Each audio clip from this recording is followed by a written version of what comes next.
다윗 왕국의 부흥을 주옵소서. 주여, 다윗 왕국의 부흥을 주옵소서. 교회와 가정들 더 가운데, 자녀들 가운데 위대한 그리스도의 복이 말 줄로 믿습니다. 아멘. 인사합니다. 선교사님 안녕하십니까? 안녕하십니까? 네, 안녕하세요. 네, 네. 인사합니다. 네, 얼굴이 밝고 환한 분들이 가득하십니다. 예, 하나님께서 더 큰 축복을 주실 줄로 믿습니다. 아멘. 어제는 해산 박두진 님의 탄생 100주년을 맞이하는 음악회가 안성에서 열렸습니다.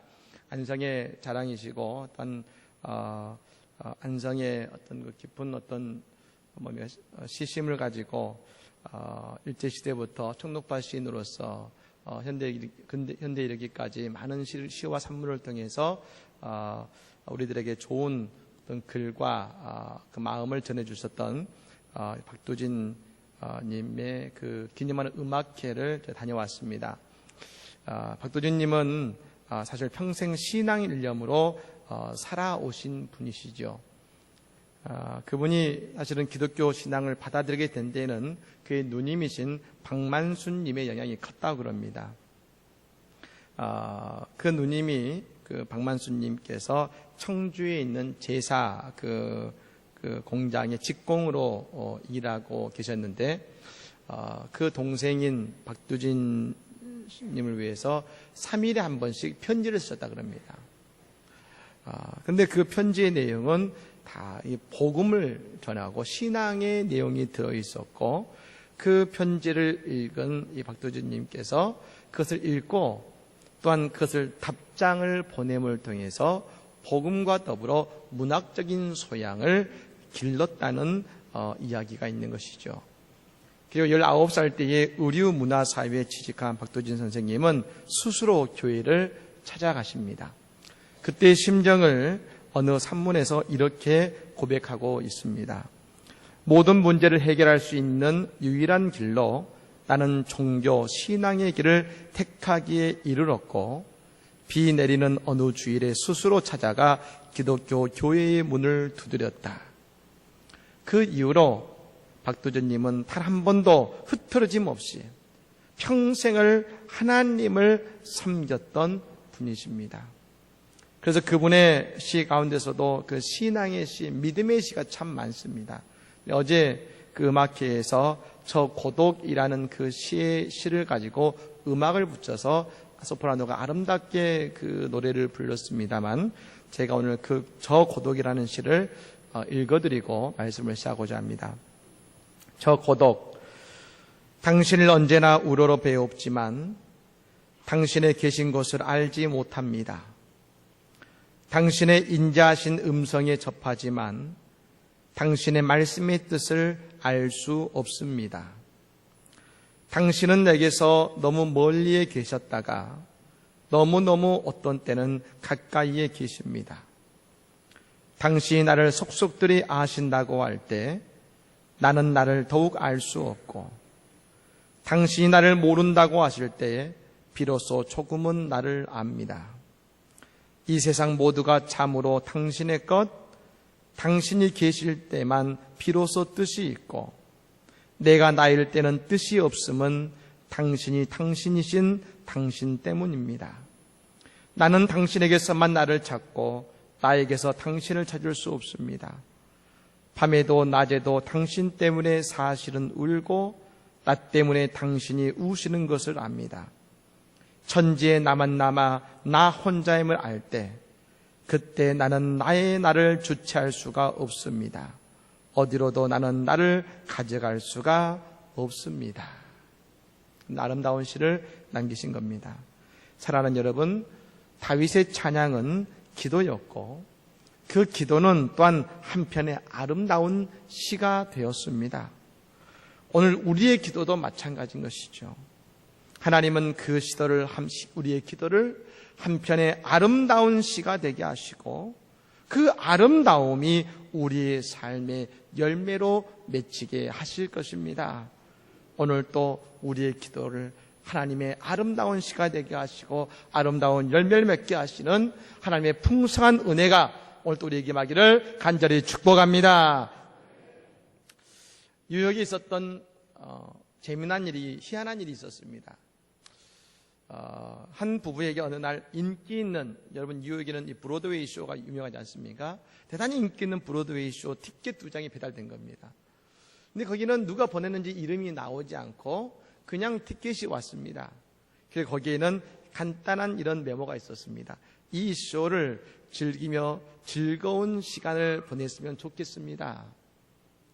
부부가 생각할 때에 누군가 자신들을 아끼는 사람이 깜짝 선물한 것이다 라는 생각으로 기쁜 마음을 가지고 그 브로드웨이 그 날에 쇼를 즐기러 간 것입니다. 여러분, 그리고 그 쇼를 재밌게 보고 집으로 돌아왔는데 이게 웬일입니까? 집이 엉망인 겁니다. 도둑이 든 것이죠. 너무나 놀랐는데 식탁 위에 여러분 하나의 메모가 있는 겁니다. 거기를 봤더니 이렇게 써 있습니다. 이제 누가 당신들에게 브로드웨이 쇼 티켓을 줬는지 아시겠지요? 누가 줬습니까? 도둑이 보내줬는데 그리고 그걸 볼 동안 도둑이 여러분 가져간 것입니다. 여러분 오늘은 10계명의 10번째 말씀인 도둑질하지 말라라는 말씀입니다. 우리가 이전에 보았던 살인하지 말라 그리고 간음하지 말라라는 계명은 어쩌면 크게 부담이 없을 수 있는 말씀이기도 합니다만 아마 오늘 이 말씀 도둑질하지 말라라는 말씀을 딱 듣는 순간 아마 다 옛날 생각이 나실 것입니다. 어머니의 지갑에서 100원짜리 10원짜리 하나를 가져다가 과자를 사 먹어본 기억이 저만 나는 것 같습니다. 여러분 있지 않습니까? 이제 그랬던 어릴 때 추억이 있죠. 그렇다면 여러분 성경은 이 도둑질하지 말라를 뭐라고 말하고 있는가? 이 도둑질이라는 말의 원문을 보면 히브리어 말로 가나부라는 말입니다. 가나부. 이 가나부라는 말의 여러분 한국어 뜻은 뭐냐면 옆으로 제쳐놓다 합니다. 제쳐놓다. 정상적이지 않는 방법으로 이익을 추구하는 일체의 모든 행위를 뭐라고 했냐면 가나부, 즉 도둑질로 성경은 말하고 있는 것입니다. 여러분 이 말과 대단히 흡사한 우리나라 말이 있습니다. 그게 뭐냐면 불안당이란 말입니다.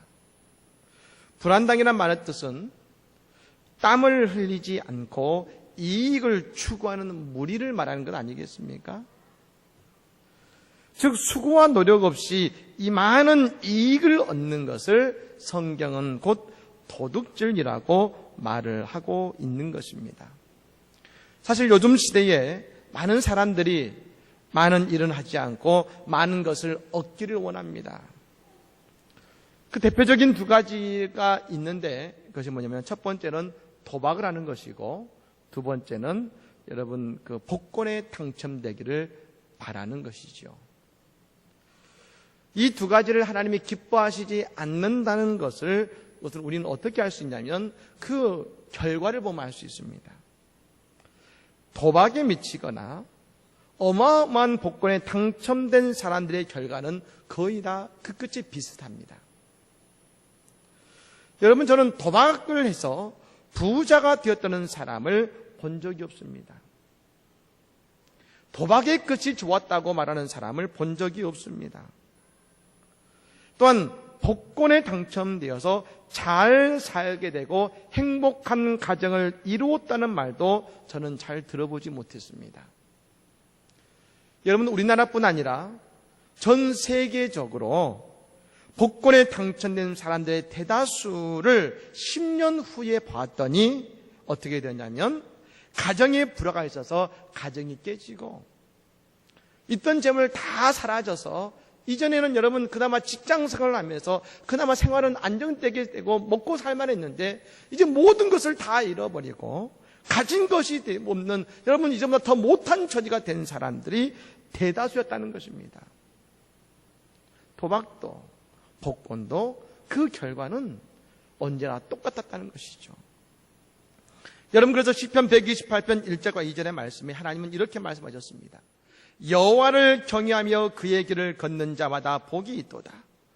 내가 내 손이 수고한 대로 먹을 것이라. 내가 복되고 형통하리로다.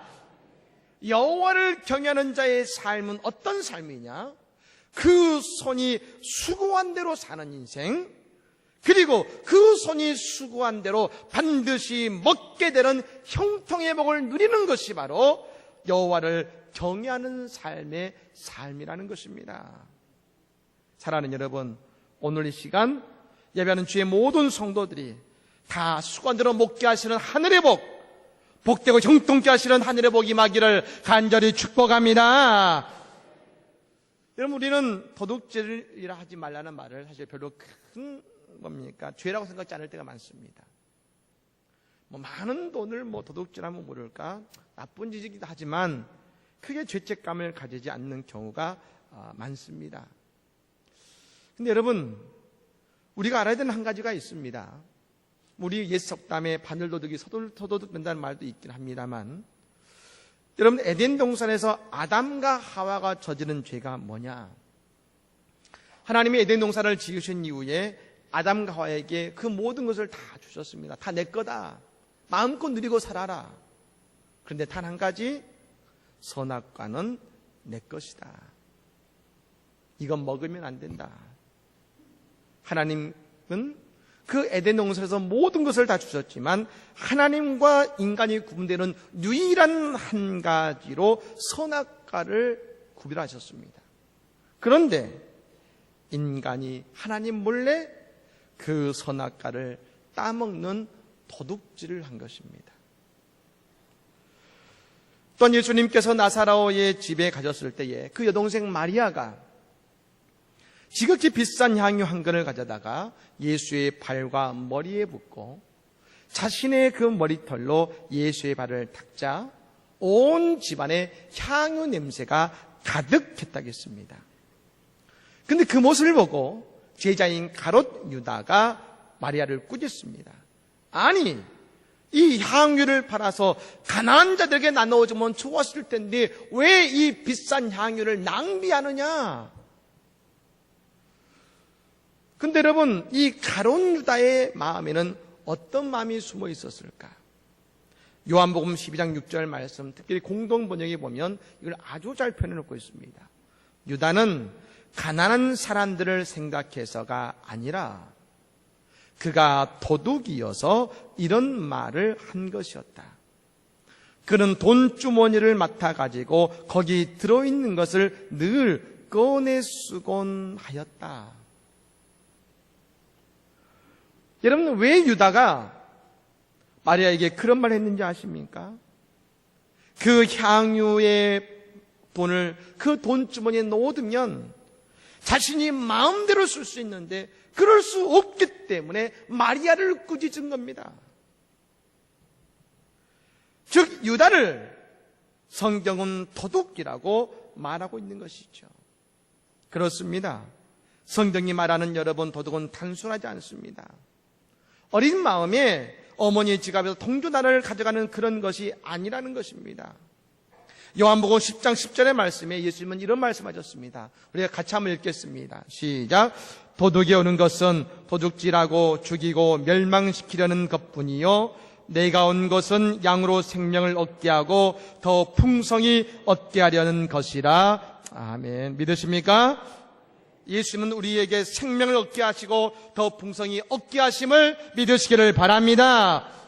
근데 도둑이 온 이유는 뭐냐면 죽이고 멸망시키려 온 거란 겁니다. 여기서 도둑은 누구를 말합니까? 마귀고 사탄을 말하는 것이죠. 즉 마귀의 다른 이름이 뭐냐면 도둑입니다. 우리는 여러분 도둑질하지 말라는 말을 도덕적 영역으로 봅니다. 하지만 이것은 곧 영적인 말씀으로 우리가 도둑질의 모습은 마귀의 모습을 닮아가는 안타까운 결과를 가져오게 된다는 것입니다. 여러분, 그래서 6계명부터 이 9계명까지의 말씀을 어느 목사님께서 이렇게 해석한 것을 본 적이 있습니다. 6계명 살인하지 말라, 이것은 생명도둑이다. 7계명 간음하지 말라, 이것은 정조의 도둑이다. 8계명 도둑질하지 말라. 이것은 재산의 도둑이다. 9계명 내 이웃에 대하여 거짓 증언하지 말라. 이것은 명예의 도둑이다. 즉 오늘의 계명은 그러므로 대단히 영적인 의미를 그 안에 내포하고 있으며 우리가 하나님과 함께 갈 것인지 아니면 마귀를 닮아갈 것인지를 결정해야 되는 중요한 물음을 우리에게 던지고 있다는 것입니다. 이건 그냥 실수를 한 번 하고 도덕적인 의미가 아니라 영적인 물음으로 내가 하나님과 함께 갈 것인지 아니면 마귀를 닮아갈 것인지를 선택하라는 것입니다. 여러분, 반면 우리 예수님은 어떠십니까? 마귀는 가져가지만 예수님은 생명을 주시고 더 풍성히 얻게 주시는 것입니다. 여러분, 마귀는 처음에는 주는 것 같습니다. 그런데 반드시 모든 것을 다 가져가 버립니다. 예수님을 우리가 믿으면 처음에 예수님 때문에 희생하고 어려운 것 같습니다. 그런데 반드시 풍성하게 채우시는 주님의 역사가 있는 것을 믿으시기를 바랍니다. 랍비에게 어느 한 사람이 와서 물었습니다. 랍비요, 왜 성경에는 하나님께서 그렇게 많이 달라고 하십니까? 그래서 여러분, 이 지혜로운 랍비는 이렇게 대답했다고 합니다. 형제요, 어떤 사람의 집에 있는 은그릇을 누군가 훔쳐갔습니다. 그 주인이 그 사실을 알고 대단히 낙심했습니다. 그런데 그날 저녁 그 집에 은그릇 대신 보다 좋은 금그릇이 그것에 놓여 있는 것입니다. 이와 같다는 것입니다. 하나님의 역사는 하나님께서 우리에게 어떤 것을 버리라고 하실 때 그때는 항상 하나님의 적극적인 대안이 있기 때문입니다. 하나님은 아브라함에게 갈대아 우르를 가져가셨습니다. 그러나 곧 그에게 젖과 꿀이 흐르는 가나안을 주셨습니다. 하나님은 아담의 갈비뼈를 가져가셨습니다. 그런데 곧 이어서 아름답고 상냥한 아내인 하와를 아담에게 주셨지 않습니까? 사랑하는 여러분, 예수님은 오늘 우리의 것을 가져가신 것 같지만 그러나 반드시 더 좋은 것으로 우리를 풍성히 채우심을 믿으시기를 바랍니다. 그렇다면 마귀는 우리에게 무엇을 도둑질하게 하는가? 말라기 3장 8절의 말씀입니다. 사람이 어찌 하나님의 것을 도둑질하겠느냐? 그러나 너희는 나의 것을 도둑질하고도 말하기를 우리가 어떻게 주의 것을 도둑질하였나이까 하는도다. 이는 곧 11조와 봉헌물이라. 사탄은 11조와 하나님의 헌물을 도둑질하게 만듭니다. 11조는 향해서 하나님은 나의 것이라고 하셨습니다. 에덴 동산의 선악과가 나의 것이라 말씀하신 것처럼 하나님은 11조도 나의 것이라 하셨습니다. 여러분, 그것을 우리가 하나님께 드리지 않는 것이 큰 죄지만 더 안타까운 것은 뭡니까? 그것 때문에 더 소중한 축복을 잃어버린다는 것입니다. 말라기 3장 10절의 말씀, 유명한 말씀이죠. 우리 같이 한번 읽어보겠습니다. 만군의 여호와가 이르노라. 너희의 온전한 11조를 창고에 들여 나의 집에 양식이 있게 하고 그곳으로 나를 시험하여 내가 하늘문을 열고 너희에게 복을 쌓을 곳이 없도록 붙지 아니하나 보라. 아멘. 믿으십니까? 이 11조는 여러분 세상의 물질적인 것이 아니라 영적인 것입니다. 여러분, 그래서 영적으로 은혜가 있으면 그때는 11조를 드림이 기쁨이 됩니다. 내가 영적으로 빈약해지면 내 마음이 주저하게 되죠. 이것이 있으면 학원비 낼 수 있는데, 조금 나아질 수 있는데. 그런데 여러분, 이 11조는 하나님의 것이지만 우리에게 복을 주시는 하나님의 축복의 근거고 씨앗이라는 것입니다. 여러분, 사탄 우리의 마음에 여러분 유혹합니다. 하나님도 네가 잘 살기 바라지 않으시니? 좀 더 나아지면 돼. 예전에 김동원 목사님께서 이민 유학생들 가족들을 모아놓고 말씀을 전하시는 가운데 그 부인이 그런 말을 했답니다. 목사님, 저도 내고 싶습니다. 그런데 내가 11조를 내면 우리는 밥을 굶어야 됩니다. 목사님, 어떻게 하면 좋을까요? 목사님이 말씀하셨답니다. 예, 밥을 굶을 수는 없지요. 그것으로 하나님께 그것을 가지고 식사를 하셔야지요. 그런데 만일 저라면 저는 굶고 내겠습니다. 그리고 하나님을 시험해 보겠습니다.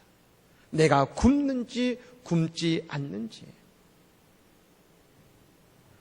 오늘 하나님 말씀하십니다. 내가 하늘문을 열고 너희에게 복을 쌀 곳이 없도록 붙지 아니하나 보라. 하나님의 것을 하나님께 드렸을 때에 하나님은 하늘 문을 여시고 복을 부어주신다는 것입니다. 그런데 우리가 그렇지 못할 때는 무슨 일이 생기느냐? 지금은 좋은 것 같던데 하늘 문이 막히는 겁니다. 나를 향한 하나님의 축복의 하늘 문이 막힐 때에 여러분, 우리는 더 안타까움, 풍성히 주시는 하나님의 복을 우리가 붙잡을 수 없는 것 아니겠습니까? 또 한 가지 바울 사도는 우리에게 이렇게 말합니다. 에베소서 4장 26절 이하의 말씀에 분을 내어도 죄를 짓지 말며 해가 지도록 분을 품지 말고 마귀에게 틈을 주지 말라. 도둑질하는 자는 다시 도둑질하지 말고 돌이켜 가난한 자에게 구제할 수 있도록 자기 손으로 수고하여 선한 일을 하라. 바울 사도는 우리에게 도둑질을 하지 말아갑니다. 근데 그 앞에 저는 이 말씀이 참 은혜가 됩니다. 마귀에게 틈을 주지 말라.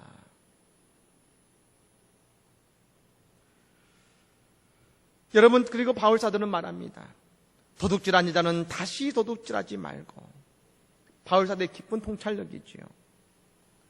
죄는 또 짓게 되어 있는 것입니다. 도둑질은 또 도둑질을 하게 되어 있는 것입니다. 그것이 우리입니다. 그렇다면 어떻게 해야 될까요? 바울 사도는 말하기를 돌이켜 가난한 자에게 구제할 수 있도록 자기 손으로 수고하여 선한 일을 하라. 도둑질을 여러분 해결하기 위해 제시한 말씀은 다른 것이 아닙니다. 그냥 도둑질하지 마십시오, 도둑질하지 마십시오가 아닙니다. 내가 하지 않아야지, 죄짓지 않아야지가 아니라 오히려 내게 주신 것을 가지고 나누는 삶을 살아가는 것입니다. 여러분, 예수 믿으면 복을 받습니다. 그러면 그 복을 나누라는 것입니다. 여러분, 레위기 19장 9절부터 10절까지의 말씀에 이런 말씀이 있습니다. 너희가 너희 땅에서 곡식을 거둘 때에 너는 반 모퉁이까지 다 거두지 말고 내 떨어진 이삭도 줍지 말며 내 포도원의 열매를 다 따지 말며 내 포도원에 떨어진 열매도 줍지 말고 가난한 사람과 거류민을 위하여 버려두라. 나는 너희의 하나님 여호와이니라. 다 추수하지 말고 귀퉁이를 남겨두라는 겁니다. 여러분, 그것을 추수할 수 있는 것이 누구의 은혜입니까? 추수할 수 있는 것이 하나님의 축복인 것입니다. 그런데 그 추수할 때에 다 하지 말고 내 귀퉁이, 그리고 그것을 여러분 수확하는 가운데 남겨진 그 열매들은 그냥 그것에 내버려 두라는 겁니다. 그리고 가난한 자들과 나그네가 먹을 수 있도록 하는 것, 바로 그 모습이 우리가 죄짓지 않고 하나님의 풍성한 복을 붙드는 믿음의 삶의 모습이라는 것이죠. 또한 말합니다. 이사야 58장 6절과 7절의 말씀입니다. 내가 기뻐하는 금식은 흉악의 결박을 풀어주며 멍에의 줄을 끌어주며 압제당하는 자를 자유하게 하며 모든 멍에를 끊는 것이 아니겠느냐. 또 줄인 자에게 내 양식을 나누어 주며 유리하는 빈민을 집에 들이며 헐벗은 자를 보면 입히며 또 내 고륙을 피하여 스스로 숨지 아니하는 것이 아니하겠느냐. 우리가 하나님의 은혜를 위해 금식하지만 금식은 여러분 우리의 결박을 품과 동시에 줄인 자와 헐벗는 자를 살리는 하나님의 놀라운 역사가 드러나는 통로가 된다는 것입니다. 사랑하는 여러분, 하나님의 역사는 모두를 살리는 구원의 역사입니다. 여러분, 금식할 때에 우리의 결박을 풀게 됨을 믿으시기를 바랍니다. 여러분, 어떤 분들이, 많은 분들이 계십니다. 술에 붙잡혀 있는 분들, 도박에 붙잡혀 있는 분들, 수많은 여러분 죄에 붙잡혀 있는 분들이 있습니다. 그분들이 다 노력합니다. 끊어야지, 벗어나야지. 하지만 다시금 그 죄를 줄일 수밖에 없습니다. 근데 여러분, 어떻게 그 결박을 우리는 벗어날 수 있느냐? 먼저 하나님의 은혜를 받아야 될 줄로 믿으시기를 바랍니다.